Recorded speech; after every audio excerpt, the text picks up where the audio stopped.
स्वागत गर्दछु गुरुवर, यहाँलाई स्वागत छ। हरि ओम राजनजी, धेरै धेरै धन्यवाद यहाँलाई। ओम यं शैवा समुपासते शिवैति ब्रह्मेति वेदान्तिनो बौद्धा बुद्धैति प्रमाणपटवः कर्त्रेति नैयायिकः अर्हन् नित्यथ जैन शासनरता कर्मेति मीमांसकाः सोऽयं नो विदधातु वाञ्छितफलं त्रैलोक्यनाथो हरिः त्रैलोक्यनाथो हरिः। पाँचौं विश्व संस्कृत दिवसको जुन एउटा अभियान चलेको छ, श्रृङ्खला चलेको छ 3-4 दिन 5 दिनदेखि, यस अभियानको आज अन्तिम दिनमा आयोजित सहृदयता अन्तर्राष्ट्रियद्वारा आयोजित यस विश्व संस्कृत दिवस समारोहमा आजका सभाध्यक्ष महोदय, कार्यक्रम सञ्चालक राजनजी, परम विदुषी डाक्टर लक्ष्मी नेपालजी, योग एवं आयुर्वेदका ज्ञाता प्रिय मित्र हाम्रा परमानन्द वास्तोलाजी र साथै यहाँ यस सत्सङ्गमा उपस्थित हुने सम्पूर्ण बन्धुवर्गमा म न्यानो अभिवादन गर्न चाहन्छु। हरि ओम। आज यो सत्सङ्गमा एक दुई कुरा आफ्ना राख्ने अवसर प्रदान गर्नुभयो, त्यसका लागि म हार्दिक आभार व्यक्त गर्दछु। जरो किलो महाअभियानसँग र सहृदयता अन्तर्राष्ट्रियसँग केही वर्षदेखि जुट्ने अवसर मिलेको छ र केही सत्सङ्गमा भाग लिने, सिक्ने, जान्ने, बुझ्ने अवसर मिलेको छ। एउटा महान अभियान नेपाली जगतबाट सुरु भएको छ र यसलाई निरन्तर अगाडि लानु हामी सबैको कर्तव्य हो। र आज भने अब मलाई मिलेको विषय छ संस्कृत भाषा नै किन र संस्कृत भाषाद्वारा जीवनमा पर्ने प्रभाव कस्तो हो र त्यसमा समाजको दृष्टि कस्तो छ र भ्रम कस्ता प्रकारका छन् र ती भ्रमलाई निवारण गर्ने उपायहरू के होलान् भन्ने विषयमा म 2-4 मिनट 5-10 मिनट आफ्ना जिज्ञासाहरू, आफ्ना अनुभवहरू सेयर गर्न चाहन्छु। र विशेष गरेर संस्कृत भाषाको अपरिहार्यता, हाम्रो संस्कृत विद्याको जुन अपरिहार्यता छ त्यसका विषयमा पूर्व वक्ताहरूबाट हामीले सुनि नै हाल्यौँ। योग आयुर्वेदका क्षेत्रमा संस्कृतको ज्ञान नहुँदाखेरि आएका समस्याहरूका बारेमा हामीले सुन्यौँ र वैश्विक तहमा संस्कृत भाषा अथवा संस्कृत विद्यामा हुने जुन जति पनि हाम्रा विधाहरू छन् ती विधाहरूले कसरी प्रभाव पारेको छ भन्ने कुरा पनि हामीले पूर्व वक्ताहरूबाट सुन्यौँ। अब ती कुरालाई म दोहोऱ्याइरहँदिन र हाम्रा जुन उपनिषदहरूका वाक्यबाट सुरु गरौँ। मातृदेवो भव, पितृदेवो भव, आचार्य देवो भव आदि जुन वाक्यहरू हामीले उपनिषदमा पढ्छौँ, सुन्छौँ, यहाँबाट हामी नैतिक शिक्षाको मूल सूत्र प्राप्त गर्दछौँ। अनन्त शास्त्र छन् है, अनन्त विधाहरू छन्, अनन्त विषयहरू छन्, यो महासागर हो। त्यहाँबाट कत्रो पात्र लिएर हामी लिन जान्छौँ त्यति भरि मात्रै लिन सक्छौँ हाम्रो क्षमता अनुसार। त्यसो हुँदाखेरि कहाँबाट कुन सूत्र आफ्नो लागि प्रयोगयुक्त छ, आफ्नो जीवनका लागि उपयुक्त छ र आफ्नो सामर्थ्य अनुसार लिन सकिन्छ ती लिन पर्दछ। र जुन नैतिक शिक्षाको कुरो छ, अहिले हामी जुन देशहरूमा निवास गर्दैछौँ, आफ्ना मूल स्थान छोडेर, जरो छोडेर, किलो छोडेर बाहिरतिर छौँ र यो अवस्थामा हामीले हाम्रा बालबालिकाहरूको अवस्थितिहरू देख्दैछौँ। नैतिक शिक्षाको पतन भएको अवस्था हामी धेरैतिर पाएका छौँ र यदि हामीले संस्कृत पढाउने हो यी बालबालिकालाई भनेदेखि नैतिक शिक्षाका क्षेत्रमा, नैतिक आचरणका क्षेत्रमा यी हाम्रा बालबालिकाहरू स्वतः प्रवृत्त हुन्छन्। किनभने त्यो संस्कृत भाषामा, संस्कृत विद्यामा ती गुणहरू स्वतः विद्यमान छन् र संस्कृत भाषा त यस्तो भाषा हो, यसका प्रत्येक शब्दहरूको बनावट यस्तो छ जो चाहिँ गुणका आधारमा बनाइएको छ। शब्दका स्वरूप जुन बनेका छन्, शब्दको जुन प्रारूप बनिएको छ पाणिनीले, त्यो सारा गुणका आधारमा बनाउनु भएको छ। त्यसैले शब्दको बाह्य कलेवर भन्दा पनि त्यो शब्दको भित्री गुण के हो त्यो गुणलाई आधार मानेर शब्दको संरचना र नामाकरण भएको पाउँछौँ हामी बेसी। त्यही कारणले गर्दाखेरि विश्वका धेरैवटा भाषामा हाम्रा संस्कृतका शब्दहरू गएका छन्, प्रयोग गरिएका छन्। यी पूर्ववक्ताहरूद्वारा पनि यो चर्चा भयो यहाँ। त्यसो हुँदाखेरि हामीले हाम्रा नानीहरूलाई संस्कृत पढाउन अनिवार्य छ भन्ने कुरो यहाँबाट स्पष्ट हुन्छ। र अब यो संस्कृत एउटा भाषा हो र अर्को विद्या पनि। भाषा र विद्या साधन र साध्य हुन्छ है। संस्कृत ज्ञान जुन हो त्यो साध्य हो भनेदेखि संस्कृत भाषा साधन हो। भाषा आफैमा साधन हुन्छ। त्यसै कारणले भाष्यते अनया इति भाषा भनेर चाहिँ व्युत्पत्ति गरिएको पाइन्छ, जसद्वारा हामी वाणीलाई व्यक्त गर्दछौँ, जसद्वारा चाहिँ हामी आफ्नो विचारलाई अभिव्यक्त गर्दछौँ, त्यो माध्यम भाषा हो। र भाषाले त्यो भाषामा रहेको जुन विद्या छ, त्यो ज्ञान छ, त्यसको मूल जुन मर्म छ, मूल जुन मूल्य छ, त्यो मूल्यलाई प्रकट गर्न सहयोग गर्छ। अनुवाद गर्दाखेरि अप्ठ्यारा हुन्छन् भन्ने कुरा हामीले सुन्यौँ हो। एउटा हामीले पहिला एउटा खेल खेलाउँथ्यौँ यो संस्कृत भाषाको प्रचार प्रसार गर्दाखेरि। सन्देश सम्प्रेषण क्रिया भनेर वरिपरि बस्थ्यौँ।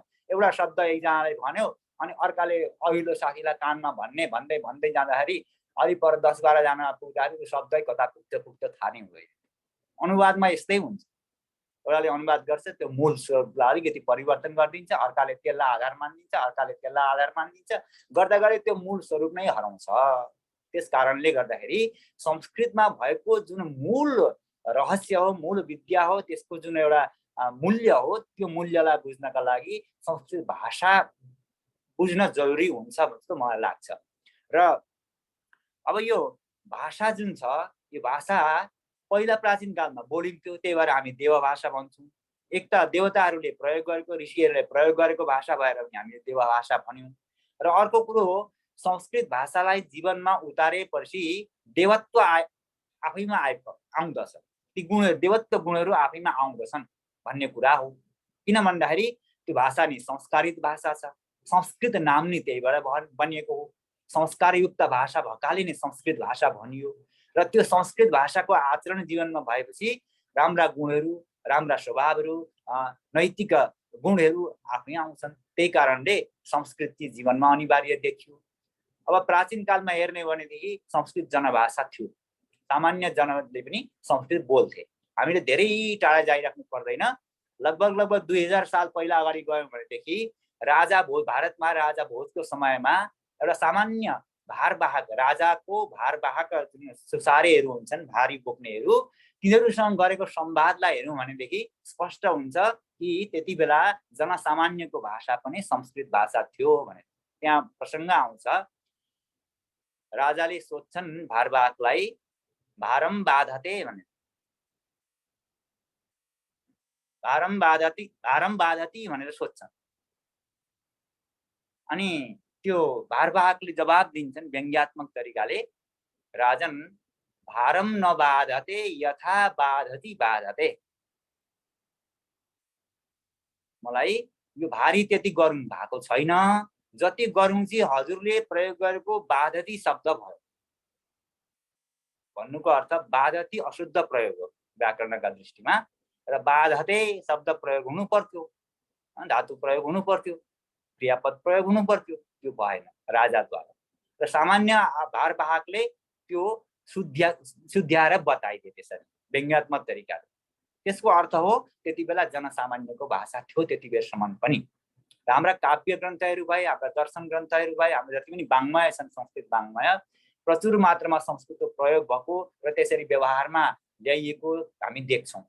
तर कालान्तरमा बिस्तारै बिस्तारै जनसामान्यबाट यो भाषा लोप हुँदै गयो, हराउँदै गयो। र विशेष गरेर हेर्ने भनेदेखि अपप्रचार भए संस्कृतका बारेमा। हामीले भारतको स्वतन्त्रता आन्दोलनभन्दा पहिला जब भारतमा अङ्ग्रेजहरूको शासन थियो, त्यति बेला इङ्ल्यान्डबाट लर्ड मेकाले भारत गएका थिए। ती एकजना शिक्षाविद थिए। 1835 मा उनी भारत गए र भारतको जुन सम्प्रभुता हो, त्यहाँको सांस्कृतिक विरासत हो, त्यो सांस्कृतिक विरासतका कारणले भारत मजबुत रहेछ। र यो भारतलाई हराउनु छ र भारतमा चाहिँ साम्राज्य स्थापित गर्नु छ भनेदेखि हामीले यो संस्कृतिलाई बोकेको जुन संस्कृत भाषा छ त्यो संस्कृत भाषालाई चाहिँ नाश गर्नुपर्छ भन्ने नीति अपनायो। अनि त्यहाँबाट उनले अपप्रचार गर्न थाले, यो त मृत भाषा हो भनेर। अनि कानुन शिक्षा पद्धतिलाई लागू गर्के। त्यहाँबाट अनुवादको पद्धति सुरु हुन्छ संस्कृतको क्षेत्रमा विशेष गरेर। र अनुवादको पद्धति सुरु भएपछि संस्कृतलाई अनुवाद गरेर पढाइन थालियो। र यसरी के भयो, जीवन प्रभावित हुँदै गयो। हामी जस्तो सोच्छौँ, जस्तो प्रयोग गर्छौँ, जस्तो रोप्छौँ त्यस्तै बिरुवा फल्छ र समाजमा पनि त्यस्तै हुँदै जान्छ, त्यस्तै सिक्दै जाने हो। र बिस्तारै बिस्तारै राजाश्रय पाउन छोडो भाषाले, प्रयोग हुन छोडे र सुन्नेले पनि के सुनाइदिए, यो त मृत भाषा हो भनिदिए। अनुवाद पद्धति ल्याइदियो। अनुवाद पद्धतिले गर्दाखेरि विद्यालयहरूमा, विश्वविद्यालयहरूमा पनि बिस्तारै के भए, संस्कृतलाई अनुवाद गरेर स्थानीय भाषामा पढाइन थालियो। त्यसले के भयो, संस्कृत भाषाको त्यो भाषाकत्व छ, भाषात्व छ, त्यो लुप्त भयो। त्यसले गर्दाखेरि बिस्तारै बिस्तारै संस्कृत बोल्न छोडियो र यस्ता प्रकारले दुष्प्रचारहरू भए, आक्रमणहरू भए, हाम्रा संस्कृतिमाथि प्रहारहरू भए। र हामीले जानेका सुनेका इतिहासमा हामी जान्दछौँ त्यो नालन्दा विश्वविद्यालय, तक्षशिला विश्वविद्यालय त्यति बेलाका प्राचीन विश्वविद्यालय थिए भारतमा। त्यो नालन्दा विश्वविद्यालय त 6 महिनासम्म जलिरहेको कथा हामी सुन्छौँ। कति ग्रन्थहरू जले होला। र अहिले जुन प्राप्त हुन्छन् वेद, 4 वेदका जति पनि अंश छन्, वेदको सम्पूर्ण अंश यति मात्र होइन भन्ने विद्वानहरूको ठम्याइ छ। र त्यहाँ नष्ट भए धेरै ग्रन्थहरू। र त्यहाँबाट रहेका बचेका खुचेका मात्रै हामीसँग प्राप्त छन्। उपनिषदहरू नि सबै प्राप्त छैनन्। 108वटा उपनिषदको चर्चा आउँछ इतिहासमा, हामी देख्न पाउँछौँ। हजारौं उपनिषदको चर्चा पाइन्छ। तर अहिले हेर्दै खोज्दै जाने भने मुस्किलले 11वटा उपनिषदहरू प्राप्त हुन्छ किताबका रूपमा, प्रचलित रूपमा। अरू इतिहासमा कतै न कतै, कहीँ न कहीँ अवस्थित पाइन्छ। त्यसो हुँदाखेरि त्यो प्रयोग छोडिदिएपछि के हुन्छ, भाषाको भाषात्व मर्यो। अनि भाषा नभएपछि त्यो मूल विद्या हराएर गयो र प्रयोग हुन छोड्यो। प्रयोग नभएपछि समाजले बिर्सिँदै जान्छ र त्यसमा भएका गुणहरू पनि आउन छोड्छन् समाजमा। अनि नैतिक पतन हुन थाल्दछ। यी इत्यादि कारणहरू सम्पूर्ण यो संस्कृत भाषाको पतनका कारणले भएका छन्। र अर्को कुरो, संस्कृत भाषा त यस्तो भाषा हो जो हाम्रो धर्म हो, त्यो धर्मको संरक्षक भाषा हो। धर्मको व्यवहार पक्ष भनेको अध्यात्म हो। र अध्यात्म पनि संस्कृतमै छ। सारा कुरा उपनिषदमा सारा अध्यात्म छ, भगवत गीतामा सारा अध्यात्म छ, हाम्रा वेदहरूमा सारा अध्यात्म छ। त्यो व्यवहार पक्ष जुन छ अध्यात्म धर्मको, धर्म त अन्तिम परिणति हो, धर्म त प्राप्ति हो, धर्म त स्वभाव हो, त्यो धर्म त लक्ष्य हो। त्यो धर्मलाई प्राप्ति गर्नका लागि आध्यात्मिक जुन एउटा साधनाको मार्ग ऋषिहरूले दिए त्यो पनि हामीहरूले छोड्यौँ र संस्कृत भाषा पनि छोडिदियौँ। त्यस कारणले हामी लयपुङ्गे भयौँ, हामी केही न कामका भयौँ। अब त्यही कारणले अब बिस्तारै हामीले अगाडि बढ्नु छ। र अब यो प्रभावका कारणहरू त धेरै छन्।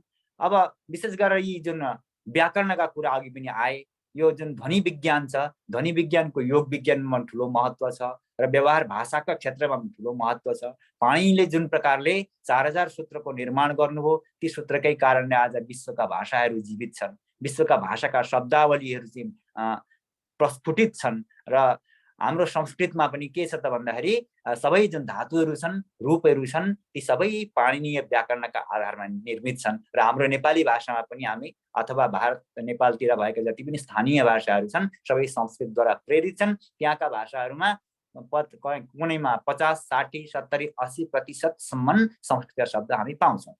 र नेपाली भाषाको पनि अध्ययन गर्नका निमित्त संस्कृत भाषाको मूल अध्ययन व्याकरण नगरिकन मूल बुझिँदो रहेनछ भन्ने कुरो भर्खर भर्खर म पनि अनुभव गर्दैछु। र यसरी त्यो व्याकरणका जुन ध्वनि विज्ञानका कारण भाषा विज्ञानका ध्वनि विज्ञानहरू छन्, यी पनि महत्त्वपूर्णका कुरा भए। र योग विज्ञानमा पनि, चिकित्साका क्षेत्रमा पनि ध्वनिको बहुत ठुलो महत्त्व छ।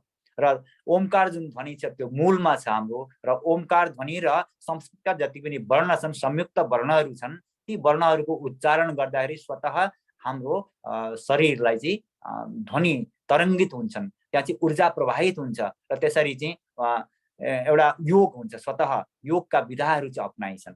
र मन्त्रोच्चारणले मन्त्र चिकित्साको एउटा विधान छ हाम्रा वाङ्मयहरूमा, मन्त्र चिकित्सा रहस्यहरू छन्, ती मन्त्र चिकित्सा स्वतः हुँदै जान्छ। अर्थात् सदैव वेदपाठी व्यक्तिहरू, वेदका मन्त्र उच्चारण गर्ने व्यक्तिहरू निरोगी भएका हामीहरूले पाएका छौँ। धेरै संस्कृतका श्लोकहरू, संस्कृतका शब्दहरू सदैव उच्चारण गर्ने व्यक्ति कहिले पनि रोगी हुँदैन। हुनै सक्दैन। किनभनेदेखि त्यो व्यायाम भित्रबाट भइरहेको हुन्छ, त्यो उच्चारण गर्दाखेरि भित्रबाट प्राणायाम भइराखेको हुन्छ, कपालभाती भइराखेको हुन्छ। ती वर्णहरू उच्चारण गर्दाखेरि जस्तै अह, अनुस्वार अनुस्वार र विसर्गको जुन विधान छ हाम्रा वर्णहरूमा, शब्दहरूमा, ती अह गरेर हामी विसर्गलाई उच्चारण गर्छौँ त्यति बेला त श्वास लामो खिच्नै पर्छ। अनि त्यहाँबाट अनुस्वारको जब अम गरेर चाहिँ हामी उच्चारण गर्छौँ त्यति बेला श्वासलाई भित्र लानै पर्छ। त्यसरी स्वतः प्राणायामका विधानहरू चाहिँ त्यसरी बनिएका छन् प्रत्येक शब्द शब्दमा। त्यही कारणले गर्दाखेरि संस्कृत भाषाका प्रत्येक शब्दहरू चाहिँ यस्ता छन्, यस्ता वैज्ञानिक छन् जुन चाहिँ यसलाई चाहिँ वर्णन गरेरै साध्य छैन। प्रयोग गरेपछि स्वतः अनुभव हुँदै जाँदो रहेछ। र महत्त्वका बारेमा अब पहिला पनि हामीले चर्चा गरियो।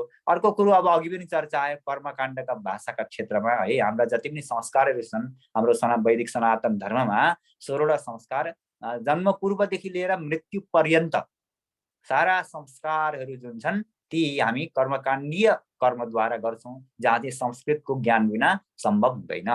र दुःखको कुरो त्यहाँ पनि आजकल संस्कृतको ज्ञानका अभावले अशुद्धता धेरै आएको छ, सङ्कल्प शुद्ध हुन छोडेका छन्।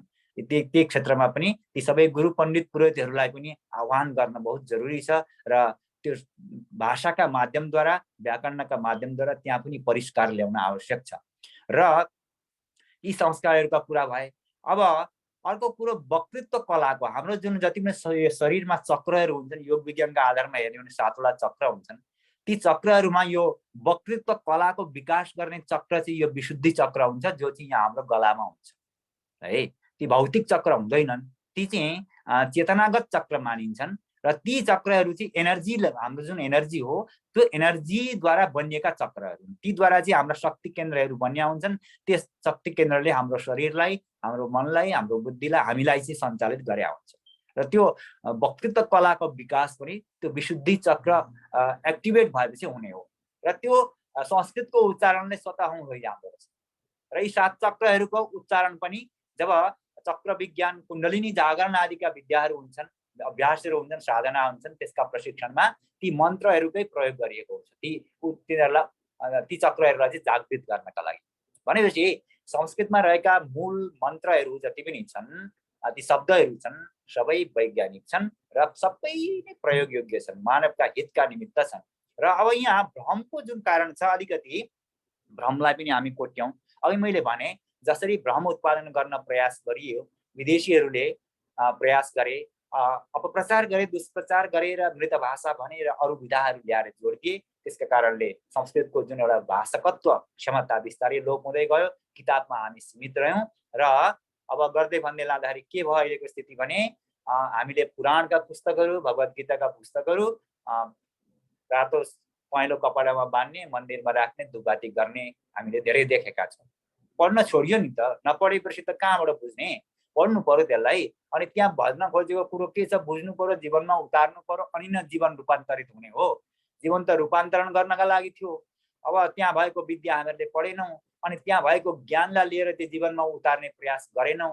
नगरेपछि त्यसको प्रभाव र त्यसको मूल्य मान्यता जीवनमा उत्रिएन। नउत्रिएपछि जस्ताका तस्तै हामी रहने भयौँ। त्यही कारणले सबैभन्दा पहिला त भाषा सिक्न अनिवार्य हुन्छ। र अनुवादका माध्यमले भाषा कहिल्यै सिक्न सकिँदैन, बहुत गाह्रो हुन्छ।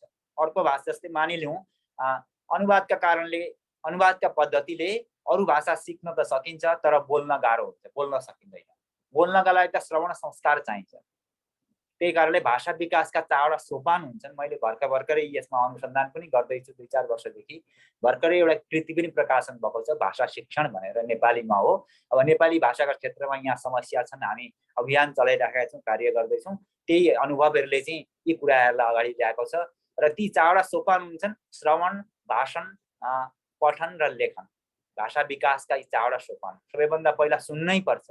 हाम्रा नानीहरूलाई हेरौँ भनेदेखि साना बालबालिकाले भाषा कहाँबाट सिक्छन् त भन्दाखेरि मातापिताले, गृहजनहरूले, परिवारका जनहरूले पढेको बोलेको सुन्छन्। बोलेको सुनेपछि त्यो श्रवण संस्कार चाहिँ डेभलप हुँदै जान्छ उनीहरूको। अनि 1-1.5 वर्ष भएपछि बिस्तारै बिस्तारै तोते बोली बोल्न थाल्छन्, त्यही सुनेको कुराका आधारले।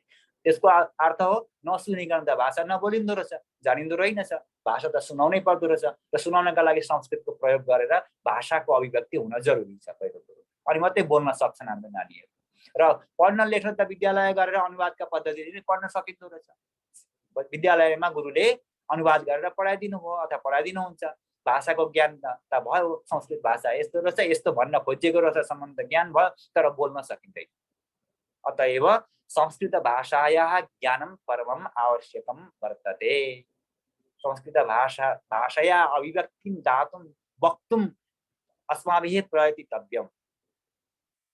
प्रयास गरिएन भनेदेखि अप्ठ्यारो हुन्छ। र हामीले 2-4 साल पहिला यहाँ एक दुईवटा कक्षा पनि चलाइहेर्यौँ, नानीहरूको पनि युवाहरूको लागि पनि चलाइहेर्यौँ। अझै पनि कतै कतै चल्दैछन् यदा कदा, र निरन्तर हुन सकेनन् कति कारणले गर्दाखेरि, र अझै पनि अब चलाउन सकिन्छ। र अब यो अर्को कुरो के छ भनेदेखि यो कर्मकाण्डको भाषा भनेर हामीले भन्यौँ, अघि कर्मकाण्डमा प्रयोग हुन्छ त भन्यौँ, तर समाजमा भ्रम के सिर्जना भइयो भनेदेखि एक त अनुवादी पद्धतिका कारणले त्यो बोल्ने क्षमता, संस्कृतको बोल्ने क्षमता घटेर गयो। बिस्तारै रोजगार परक जुन कर्महरू थिए, क्रियाहरू थिए, संस्कृत पढेर कतै कतै भारततिर अथवा नेपालतिर अथवा विदेशतिर पनि जहाँ संस्कृत भाषाको अध्यापन हुन्छ ती विश्वविद्यालय अथवा विद्यालयहरूमा अध्यापकको काम त मिल्छ सानातिना यदा कदा यत्र तत्र, तर सबैतिर अरू क्षेत्रमा संस्कृत मात्रै पढ्नाले रोजगारी मिल्दैन। त्यस कारणले पनि मान्छेले चाहिँ के गर्छन् त भन्दाखेरि रोजगारी नमिल्ने भाषा उनीहरूले अपनाउँदैनन् र संस्कृतलाई रोजगार परक बनाउनका लागि प्रयास गर्नुपर्ने हुन्छ। र अहिले हर्षको कुरो के छ भने विज्ञानले प्रयोग गरेर धेरै संस्कृतलाई रोजगार परक बनाउने कर्ममा लागेको छ। हाम्रो यो जुन सफ्टवेयरको क्षेत्रमा हेर्ने भनेदेखि माइक्रोसफ्टले कोड ल्याङ्ग्वेज तयार गर्दैछ संस्कृतमा। मलाई पनि अफर आएको थियो गत 2 साल पहिला, अर्कै सिटीमा अर्कै प्रदेश गएर बस्नुपर्ने परिवार यता भएकाले म जान सकिनँ, केही अध्ययन गर्ने त्यहाँबाट अनुभव लिने अवसर थियो, त्यो गर्न सकिएन। र कोड ल्याङ्ग्वेज तयार गर्दैछ र उनीहरूको योजना के छ त भन्दाखेरि 2030 सालपछि सुपर कम्प्युटर जुन बन्दैछ त्यो सुपर कम्प्युटरको जुन कमान्ड ल्याङ्ग्वेज हुन्छ कम्प्युटरको त्यो चाहिँ संस्कृत हुनुपर्छ भनेर उनीहरूले जोड दिइराखेका छन्। किन त भन्दाखेरि संस्कृत सबैभन्दा पर्फेक्ट ल्याङ्ग्वेज हो कम्प्युटरका लागि। र अर्को कुरो अन्तरिक्षमा त अब धेरै सालदेखि वैज्ञानिकहरू गइरहेका छन्। उनीहरूले के पाएर त भन्दाखेरि अन्तरिक्षमा सन्देश पठाउँदाखेरि यहाँबाट सबै उल्टापाल्टा हुन्छ, शब्द चाहिँ उल्टापाल्टा भयो अरे। अब अरू भाषामा त त्यो व्यवस्था छैन। अरू भाषामा त के छ कर्ता कर्म क्रिया सिक्वेन्समा हुनैपर्छ वाक्य सङ्गठन मिल्नका लागि। त्यो भन्न खोजेको सन्देश प्रस्तुत गर्नका लागि कर्ता कर्म र क्रिया नियम अनुसार यथास्थान हुनैपर्छ। तर संस्कृतमा त्यस्तो आवश्यकता अनिवार्यता छैन। उल्टापाल्टा गरे पनि हैन, रामा गच्छति विद्यालयम विद्यालय गच्छति रामः भने पनि काम चल्छ हैन। कर्ता अगाडि राखे पनि भयो, कर्म अगाडि राखे पनि भयो, त्यसमा आपत्ति हुँदैन। त्यसो भए जति नै उल्टापाल्टा भए पनि सन्देश त कहीँ गडबड आएन। त्यसका कारणले पनि अन्तरिक्षमा जुन सन्देश पठाउने भाषाका निमित्त पनि संस्कृतलाई सबैभन्दा उत्तम र उपयोगी भाषा मानेर त्यसका क्षेत्रमा नि काम गर्दैछन् र सफ्टवेयरका क्षेत्रमा पनि काम हुँदैछ। यसको अर्थ के हो त भन्दाखेरि बिस्तारै बिस्तारै रोजगार परक भाषाका रूपमा पनि संस्कृत विकसित हुँदै आउँदैछ र जबसम्म आधुनिक विज्ञानसँग जोडिँदैन यसलाई रोजगारसँग जोड्न सकिँदैन र त्यो अप्ठ्यारा भइरहेका छन्। र अब त्यो जुन भ्रमको कुरा गरिँदै थियो समाजले बिस्तारै के बुझ्यो त भन्दाखेरि यो चाहिँ बाहुनहरूको मात्रै भाषा हो भनेर बुझिदियो। प्रयोग भइदिएन नि त, कर्मकाण्डमा मात्रै प्रयोग भइदियो। अनि त्यहाँबाट पुस्तकहरू हामीहरूले आरती पूजा गरेर राखिदिनु, पढिदिउन, नपढेपछि के भइदियो त्यहाँको ज्ञान थाहा भएन, त्यसलाई प्रयोग गर्न पाइएन। र ब्राह्मणहरूले चाहिँ अब पूजापाठ गर्ने कर्मकाण्ड गर्ने दायित्व ब्राह्मणहरूमा मात्रै। अनि ब्राह्मणहरूको भाषा यो बाहुनको भाषा किन पढ्ने, टपरे भाषा भनेर आरोप पनि हामीले सुन्ने गरेका हौँ होइन। कर्मकाण्डको मात्रै भाषा हो भनेर हामीले सुनिराखेको अवस्था हो। तर त्यति मात्र होइन, यो त विज्ञानको भाषा हो, यो त सारा चिकित्सा विज्ञानको भाषा, आयुर्वेदको भाषा हो होइन। सबै संस्कृतमै छ, हामीले सुनिहाल्यौँ अघि, त्यस विषयमा नजाउँ किनभने लामो हुन्छ। त्यही कारणले गर्दाखेरि यी भ्रमहरूलाई निवारण गर्नका लागि एउटै मात्र उपाय छ संस्कृतको प्रचार, संस्कृत भाषाको विकास। भाषा सिकाउनुपर्छ सबैभन्दा पहिला। भाषा सिकायो भने त्यो विद्याप्रति आकर्षित हुन्छन् र भाषा बोल्न सिकाउनुपर्छ, प्रशिक्षण दिनुपर्छ। सरल छ संस्कृत भाषा, कठिनै छैन। हाम्रा अनुभवमा के छन् भन्दाखेरि भारतमा हुँदाखेरि विद्यार्थी अवस्थामा हामीले लगभग 8-10 साल नै यो सहयोग गऱ्यौँ। त्यति अनुभवहरू बटुल्ने अवसर पायौँ। विभिन्न प्रदेशमा गएर हामीहरूले 10 दिनका शिविर सञ्चालन गर्थ्यौँ र 10 दिनमा केही एउटा शब्द पनि नजान्ने व्यक्ति आएर संस्कृतमा धारा प्रवाह बोल्न सिकेर नि जान्थ्यो 2 घण्टाको कक्षामा। अब त्यो अहिले पनि हामी गरिराखेको अवस्था हो। र त्यसको अर्थ भाषा भनेको नबोलिकन नहुने, नसुनाइकन नहुने, अनि त्यसरी अभ्यास गर्यो भनेदेखि कम्ती शब्द प्रयोग गरेर पनि आफ्ना अभिव्यक्तिहरू उद्घाटन गर्न सक्छ व्यक्तिले र बिस्तारै बढाउन सक्छ। र त्यसले चाहिँ के गर्छ त भन्दाखेरि बिस्तारै संस्कृत विद्यामा रहेको जुन मौलिकता हो, मूल हो, त्यो मूलप्रति, जरोप्रति बिस्तारै आकर्षित हुन सक्छ। र अर्को कुरो, अब भारतमा त अब धेरै नै परिवर्तन आएको छ। यसपालि पनि यो गत सालमा पनि राष्ट्रिय शिक्षा नीतिमा धेरै परिवर्तन ल्याएका छन्। अहिलेको त्यहाँको बिजेपी सरकार, मोदीको सरकारका कारणले गर्दाखेरि पनि धेरै कुरा संस्कृतका लागि काम हुँदैछ। नेपालमा अलिक चिन्ताजनक स्थिति छ। र नेपालका सन्दर्भमा कुरो गर्ने हो भनेदेखि नेपालमा पनि शिक्षा नीतिमा परिवर्तन गराउन आवश्यक छ। राष्ट्रिय शिक्षा नीति जुन बन्छन् ती शिक्षा नीतिमै भाषा, संस्कृत भाषाको स्थान रहेन भनेदेखि त्यो सरकार अथवा सरकारले दायित्व लिएन भनेदेखि समाजले मात्रै गरेर पुग्दैन। समाजले आफ्ना क्षेत्रबाट गर्ने हो, हामी संस्थाहरूले, संस्कृत भाषाका ज्ञाताहरूले आफ्नो ठाउँबाट गर्ने हो। तर जबसम्म राजाश्रय मिल्दैन, जबसम्म सरकारी अनुदान मिल्दैन, सरकारी सहयोग मिल्दैन, तबसम्म त्यो भाषाले अथवा त्यो विद्याले विकास पाउँदैन। र प्राचीन कालमा हेर्ने भनेदेखि जति पनि राजाहरू थिए ती राजाहरूका जुन राजपुरोहित अथवा कविहरू, हाम्रा जति पनि कविहरू छन् संस्कृतका, ती कविहरू, विद्वानहरू उनीहरूका राजपुरोहित थिए। त्यसरी सम्मान दिएर चाहिँ राजाश्रय मिलेको हुन्थ्यो। त्यसकारणले उनीहरूले निर्धक्क भएर चाहिँ ग्रन्थ रचना गर्थे, संस्कृत विद्याको सेवा गर्थे। र अहिले त्यो कारणले गर्दाखेरि अब नेपालमा बडा समस्या भइरहेको छ र संस्कृत भाषाको विद्यालयहरूमा प्रयोग कसरी गराउने भन्ने राष्ट्रिय शिक्षा नीतिमा प्रयोग गराउन हामीले जोड गर्न आवश्यक छ जस्तो मलाई लाग्छ। र हामीले सामाजिक क्षेत्रमा, सामाजिक स्तरमा पनि संस्कृतलाई त्यसरी प्रचार प्रसार गर्न प्रशिक्षण दिन जरुरी छ। बोल्न सिकाउनु पर्छ, बोल्नु पर्छ, नभएसम्म संस्कृतको विकास हुँदैन। र यसरी जुन निवारण छन् भ्रमका, ती भ्रमका जुन कारणहरू छन् ती कारणलाई निवारण गरियो भने भ्रम स्वतः निवारण हुँदै जान्छ र प्रशिक्षण दिएका खण्डमा सबैले सिक्दै जान्छन्। र अर्को कुरो, अब यो संस्कृत भाषा चाहिँ सबैको भयो भनेदेखि अर्को एउटा मजेदार कुरो के हुन्छ भने एउटा सामाजिक एकता आउन सक्छ क्या। विभिन्न भाषाका कारणले पनि वैमनस्यता, क्षेत्रवादहरू आएका हुन्छन् नि संसारमा, हैन? यो मेरो भाषा, त्यो मेरो भाषा, फलानाको भाषा भन्ने हुन्छ। यो त्यो पनि एक रूपमा आउन सक्छन्। यी जातपातका कुराहरू, छुवाछुतका कुराहरू छन् है। अब वर्ण व्यवस्था त हाम्रो पहिलेदेखि छँदैछ। त्यो वर्ण व्यवस्थाको चर र त्यसको विज्ञान भिन्नै छ, तर अहिले आएर अलिक भिन्नै स्वरूपमा प्रस्तुत भएको छ। र यो संस्कृत भाषा चाहिँ सबैको जनभाषा हुनु थियो भनेदेखि ती सारा समस्याबाट पनि हामी माथि उठ्न सक्छौँ, समाजलाई र राष्ट्रलाई माथि उठाउन सक्छौँ। योग र आयुर्वेदका क्षेत्रमा अगाडि बढेर, प्राकृतिक चिकित्साका क्षेत्रमा अगाडि बढेर हामी काम गर्न सक्छौँ। र योग, आयुर्वेद चाहिँ कस्ता विद्या रहेछन् भनेदेखि यी प्राकृतिक चिकित्सा यी संस्कृतसँग जोडेका, संस्कृत मूलबाट आएका, हाम्रा शास्त्रहरूबाट आएका हुनाले जहाँ जहाँ यी पुग्दछन् त्यहाँ त्यहाँ संस्कृत भाषा पुगेको हुन्छ। अघि परमानन्दजीले पनि अप्ठ्याराका कुरा गर्नुभयो।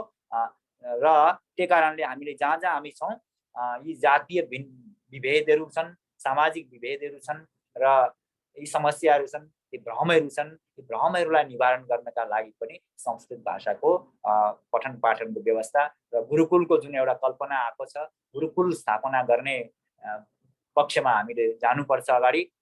र अर्को कुरो, यो भ्रष्टाचार र पर्यावरण संरक्षणका क्षेत्रमा पनि संस्कृत भाषाको ठुलो योगदान हुन सक्छ।